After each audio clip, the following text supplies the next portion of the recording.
우리 레위기 공부 7번째 시간을 이렇게 진행하고 있습니다. 우리 공부로 우리 레위기 말씀이 그래서 좀 어색하기도 하고 평소에 잘 다루지 않지만 공부하는 마음으로 함께 말씀을 나누도록 하겠습니다. 레위기서에서 하나님께서는 5가지의 제사법을 주셨습니다. 하나님의 백성들을 구별하시고 그리고 하나님의 백성으로 삼아주시면서 제사법을 처음으로 주셨다고 하는 것은 이스라엘 백성들은 예배 공동체이고 하나님께 예배 드리면서 구별된 예배를 드리면서 그들이 하나님의 백성이라고 하는 표식을 갖는다라고 하는 것입니다. 예배가 온전하게 드려지지 않으면 제사가 없으면 그 사람들은 하나님의 백성으로 이렇게 부름받기가 어렵게 됩니다. 하나님은 제사장들을 세우시고 제사장들을 통해서 하나님이 주신 법에 의해서 제사를 드려지게 합니다. 제사는 자기 소견에 오른 대로 상황에 따라서 달라질 수 있는 것이 아니라 하나님이 말씀하신 주신 그 규례에 의해서 제사를 드려야 한다 이렇게 말씀합니다. 그러나 아론의 아들들이 바르지 못한 제사를 드리게 되면서 죽임을 당했습니다. 그리고 하나님은 그 사건을 계기로 인해서 이스라엘 백성들이 정결한 예배를 드리기에 합당한 규례를 하나씩 알려주십니다. 하나님의 법, 이스라엘 백성들을 구별해야 하는 법, 이스라엘 백성들을 진정으로 강건으로 인도하는 그 법은 제사를 드릴 때에만 사용되는 것이 아니라 이스라엘 백성들의 모든 삶의 지경에서 하나님의 법이 적용되고 하나님 그 법을 주십니다. 삶을 통해서 우리의 몸과 마음이 거룩하게 되어야지 제사 시간에만 드려진다고 해서 하나님이 기뻐하시는 것은 아니라 하나님의 백성은 모든 삶의 지경에서 하나님의 말씀을 가지고 살아라 이렇게 말씀하십니다. 하나님은 음식을 통해서 부정한 것과 거룩한 것 또한 그렇지 못한 것을 구별해 주셨습니다. 음식에도 하나님의 뜻이 있다는 거예요. 몸과 마음이 거룩한 상태로 준비되어서 거룩한 제사를 드려야 할지 내 몸과 마음이 거룩하지 않은데 제사만 그렇게 드린다고 해서 하나님이 기뻐하시는 것이 아니라고 말씀을 하십니다. 오늘 우리가 건너뛰어서 16장 말씀을 오늘 나누고 있는데요. 그 전까지의 말씀을 보면 하나님은요. 산모가 출산을 했을 때 아들을 낳거나 딸을 낳았을 때 그 출산에 따라서 거룩을 향한 구별법을 따로 주셨습니다. 출산에 대해도 인류의 생산과 가정이 축복받는 데에도 하나님은 법을 제정해 주셨다라고 하는 것입니다. 또한 의료 행위에 대해서도 하나님은 법을 주십니다. 당시에 이 의료 환경이 얼마나 열악하겠습니까? 그리고 보건과 위생 또 공동체 생활을 하는 이스라엘 백성들에게 그러한 것은 굉장히 중요합니다. 하나님은요 13장에서 피부병에 대한 말씀을 주시고요 14장에 보면은 피부병의 완치가 어떤 것을 의미하고 있는지 그리고 어떻게 정결하게 되는지를 말씀하십니다. 15장에서는요 남녀가 피를 흘리는 유축병에 대해서 하나님이 그 백성들에게 거룩의 징표를 주십니다. 여기까지 말씀을 종합해 보면 하나님의 백성으로 구별된다고 하는 것, 하나님의 사람으로 살아간다고 하는 것, 물론 제사가 중요하지만 제사가 전부는 아니라는 것. 우리의 삶의 전체에 걸쳐서 하나님이 주신 법들을 준수하고 가르쳐 우리가 함께 나아가는 것이 우리를 정결하게 하고 우리를 거룩하게 하지만 하나님의 은혜 안에 거하는 비결이다 이렇게 말씀하고 있습니다. 우리에게도 마찬가지입니다. 우리가 기도할 때, 말씀을 들을 때, 교회에서 예배를 드릴 때 신앙과 연관된 부분에서만 하나님의 말씀을 기억하고 지키는 것이 아니라 우리의 모든 삶의 지경에서 우리의 삶의 모든 걸음걸이 그 자리에서 하나님의 말씀의 영향 아래 있는 것이 우리를 진정으로 복되게 하는 것이다. 여러분 이 사실을 꼭 믿으시기를 바랍니다. 오늘 말씀은요. 하나님께서 이 아론의 아들들이 부정한 제사를 드리다가 죽게 된 이후에 정결함에 대해서 가르치시는 그 연속선상에 있습니다. 성막과 관련된 신앙적인 법을 주셨고 또한 신앙적인 법이지만 우리의 삶에도 직접적으로 은혜가 되는 약속들을 계속 주시고 계시는데 오늘은 그 중에서 속죄일에 대한 말씀입니다. 속죄. 지금도 유대인들에게 가장 큰 명절은요 속죄일인데 히브리 말로는 욤키프로 이렇게 말합니다. 여러분 지금 이 날은 외국에 있는 유대인들은 학교도 가지 않고 가장 큰 명절로 지킵니다. 왜냐하면 속죄일, 우리의 모든 죄가 다 용서받는 날이기 때문에 다른 어떠한 명절보다 더 크고 중요할 수밖에 없습니다. 1년에 한 번 하나님이 이스라엘 모든 민족적인 죄를 용서해 주는 그 날 대속죄일을 정해 주셨습니다. 그렇기 때문에 이날은 특별한 제사의 법이 있고 지켜야 할 규칙들이 매우 많이 있습니다. 여러분은 이렇게 생각해 볼 수 있습니다. 우리가 모든 가정적인 전체의 죄, 또 모든 민족적인 죄를 한 번에 구원받을 수 있을까? 우리 이렇게 의문을 가질 수 있습니다. 그러나 한 번에 구원받을 수 있습니다. 왜냐하면 구약은 신약에 있는 말씀을 예표하고 구약에 있는 모든 제사들은 예수 그리스도를 통해서 완성됨을 의미합니다. 예수 그리스도를 통해서 모든 죄가 한 번에 씻음받고 한 번에 용서함 받고 한 번에 깨끗함을 받는다고 하는 것은 구약에 있는 대속죄일 그 한 번의 제사를 통해서 1년 동안 모든 각 개인, 모든 공동체, 모든 가정들의 죄가 용서함 받는 것, 이 대속죄를 통해서 하나님은 신약에서 이루어질 예수 그리스도의 부활을 예표하고 있습니다. 우리가 구약 시대를 보십시오. 우리 구약의 사람들도 죄를 짓습니다. 의식적으로 죄를 짓기도 하지만 모르고 죄를 짓기도 합니다. 하나님의 말씀을 알지만 온전한 예배를 드리지 못할 때도 있습니다. 우리는 그러면 하나님이 주신 말씀을 통해서 우리가 제물을 가지고 제사를 드립니다. 그러면 내가 죄를 지었는데 벌은 짐승이 받습니다. 당시 고대 근동에서는요, 다른 나라에서는 누군가가 죄를 지으면 죄 지은 사람이 벌을 받습니다. 하나님은 그런데 이스라엘 백성들에게 은혜의 약속을 주셨는데 이스라엘 백성들이 죄를 지어도 하나님이 주신 제사대로 다른 온전한 짐승을 올려드리면 죄는 내가 지었는데 벌은 짐승이 받는 대신 벌 받을 수 있는 법을 구약의 율법으로 주신 것입니다. 여러분 구약의 법은요 죄보다 사람이 더 귀하다고 하는 정신이 그 안에 있습니다. 죄는 미워하되 사람을 미워하지 말라라고 하는 것이 구약의 정신 안에 있습니다. 우리는 도피성에 대한 말씀을 배웠죠. 구지 중에 사람을 죽일 수 있습니다. 그럼에도 불구하고 하나님은 그를 죽이는 것이 아니라 도피성을 세워서 그 사람이 살 길을 제시해 주십니다. 구약은 죄를 미워하지만 하나님의 사람들이 실수하고 연약하지만 하나님의 법대로 제사를 온전히 드림으로써 그 사람이 용서받을 수 있는 기회를 하나님은 분명히 주신다고 하는 것입니다. 바로 이것이 내가 죄를 짓지만 다른 것을 통해서 용서받을 수 있다는 그 법칙이 이 구약의 제사제도 안에 있습니다. 그런데 여러분 1년에 한 번 있는 대속죄일이 있습니다. 이날은 가정의 모든 죄, 민족의 모든 죄, 전체적인 죄를 한 번에 용서받을 수 있는 그러한 날입니다. 예수 그리스도께서 인류의 모든 죄를 단번에 용서해 주신 그것이 이 대속죄일의 모태가 됩니다. 그런데요, 이날은 특별한 준비가 필요합니다. 2절 말씀에 보면은 대제사장이 대속죄일에 모든 제사를 주관하는데 특별히 성소 안에 있는 휘장 그리고 그 지성소에 대해서 특별히 말씀하시면서 대제사장이라도 지성소에는 아무나 들어가면 아무 때나 들어가면 안 된다 이렇게 말씀하십니다.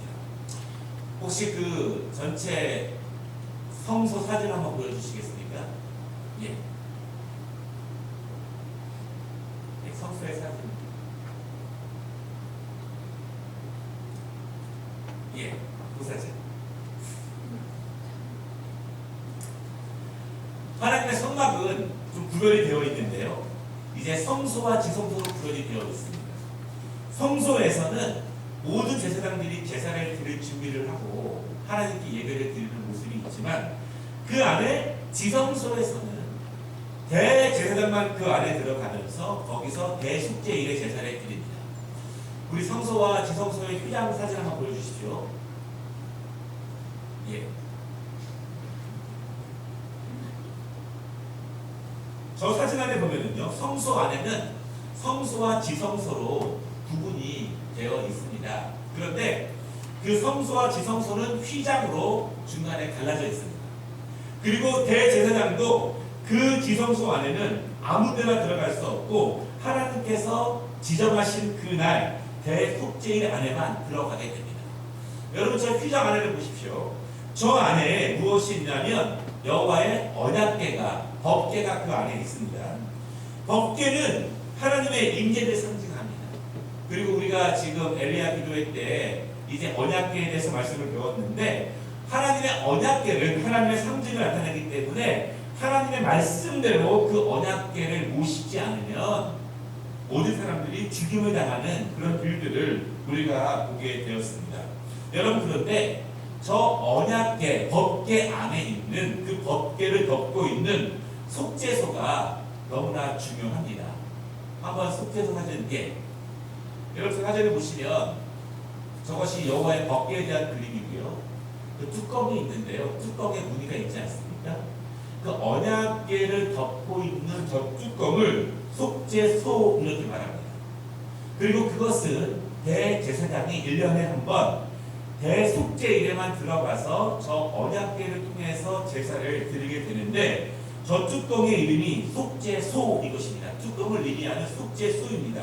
그런데 여호와의 언약궤를 덮고 있는 저 속죄소가 대속죄일에 가장 중요한 역할을 하게 됩니다. 왜냐하면 여러분, 하나님의 말씀에 의하면 죄는 없어지는 것이 아니라 죄는 덮어지는 것입니다.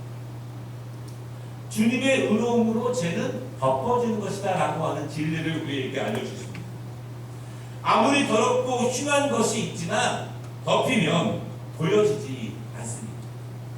덮으면 깨끗하고 의롭고 아름답고 하얀색으로 덮게 되면 그 안에 있는 것은 다 보여지지 않게 된다라고 하는 것입니다.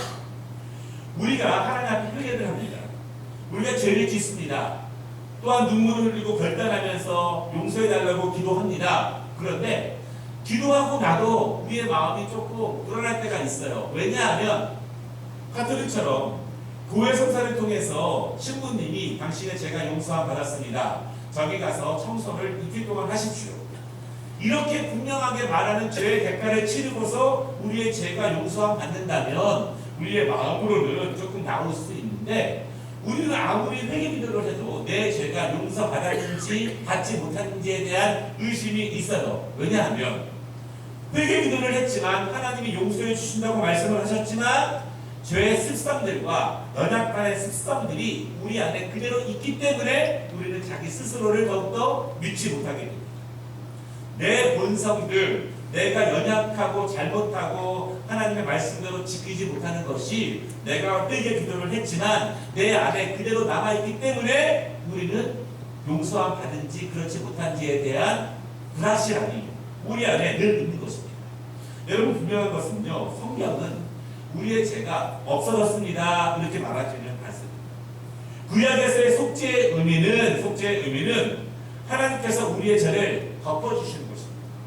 덮어주시사 우리 안에 연약함과 부족함이 그대로 있지만 성령의 은혜로 우리는 의인이라 칭함을 받는 것입니다. 하나님은 우리가 죄인이지만 우리를 의인이라 말씀하시는 것입니다. 제가 이런 비유를 여러 번 들었습니다. 왕자와 거지의 비유였죠.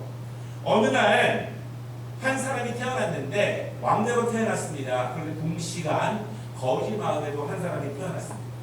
어느 날 그 왕자가 바깥 세상이 궁금해가지고 바깥에 몰래 나가서 이제 세상을 돌아보고 있는데 이제 자기하고 똑같이 생긴 한 사람을 바라보게 돼요. 그 사람은 거지입니다.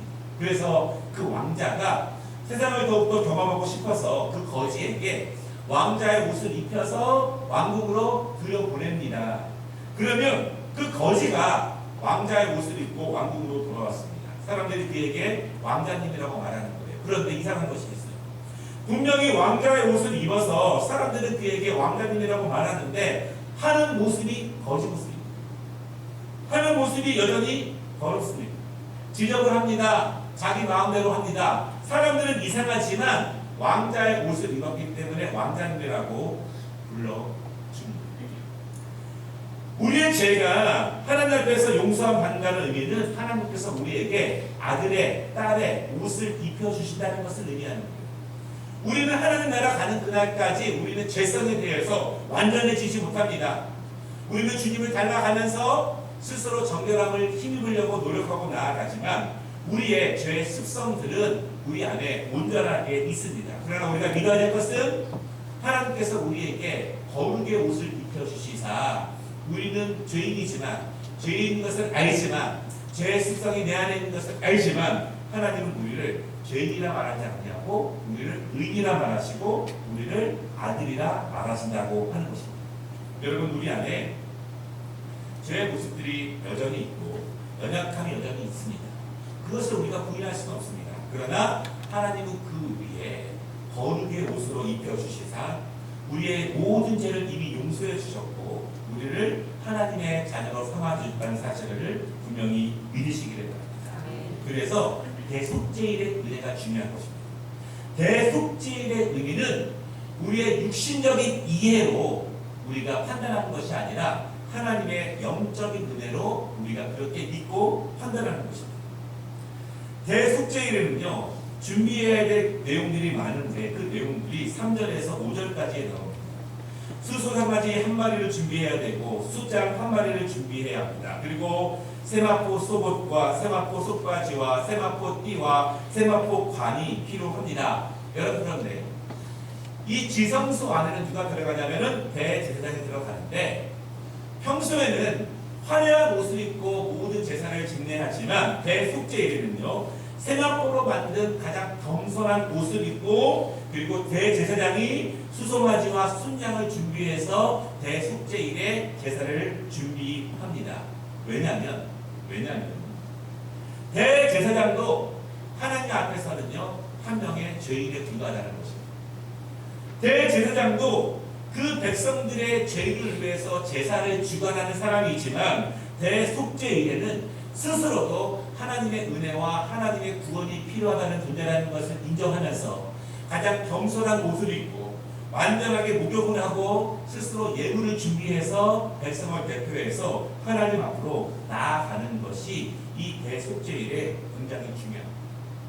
평소에 제사를 집례할 때에는요 손과 발을 씻습니다. 그러나 대속죄일에는 대제사장 자체가 온전하게 목욕하고 순결한 모습으로 나아가게 됩니다. 대속죄일에는요 백성들이 속죄일이 많아서 염소를 준비하는데요 제사장은 그 염소들 중에서 제비를 뽑습니다. 8절 말씀에 보면은요 그리고 그 제비를 뽑아서 한 마리는 광야로 보내고 한 마리는 제물로 사용합니다. 그런데 그 제물을 사용할 때 오늘 말씀 가운데 보면은요 염소의 피를 7번 뿌리고 완전수지요.